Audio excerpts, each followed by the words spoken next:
Miramar Castle, one of Europe's most beautiful and magnificent castles, sits alongside Castello Miramar, near Trieste in northeastern Italy.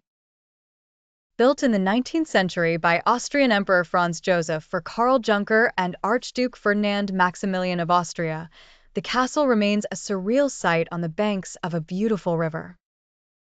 Tragically, Archduke Ferdinand passed away before he could move in.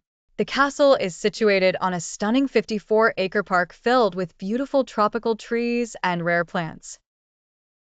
Constructed in a rare and beautiful architectural style, it has now been transformed into a museum showcasing an array of original furniture, rare furnishings, and artifacts.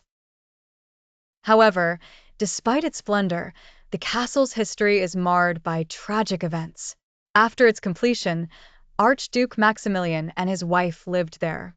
He was later crowned Emperor of Mexico, but was executed by revolutionaries, an event that drove his wife to madness. The second residents were Empress Elizabeth and her son Prince Rudolf in 1889. Their family history ended in tragedy when Prince Rudolf killed his mistress, Mary Vetsera, and then committed suicide within the castle in 1898. Empress Elizabeth was later assassinated by an Italian revolutionary.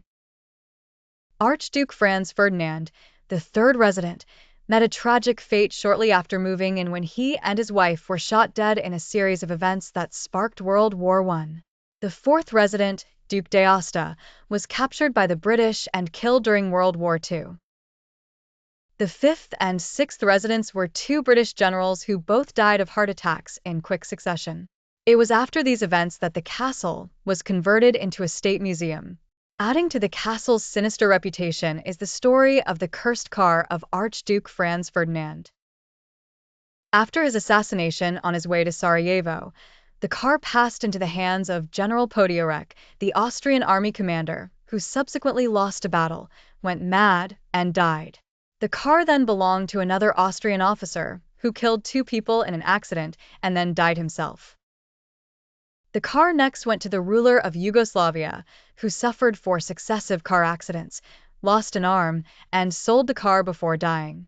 The vehicle fell into the hands of a famous doctor, who was found dead in it after only 6 months, having crashed into a ditch with a look of terror on his face.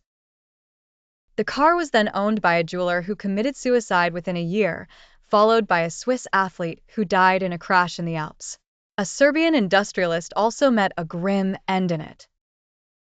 The final owner, a garage owner named Tibor Hirschfeld, died with 4 others when the car flipped over during a wedding celebration. The state has since acquired the car and exhibits it in a Vienna museum where it remains off-limits to private ownership.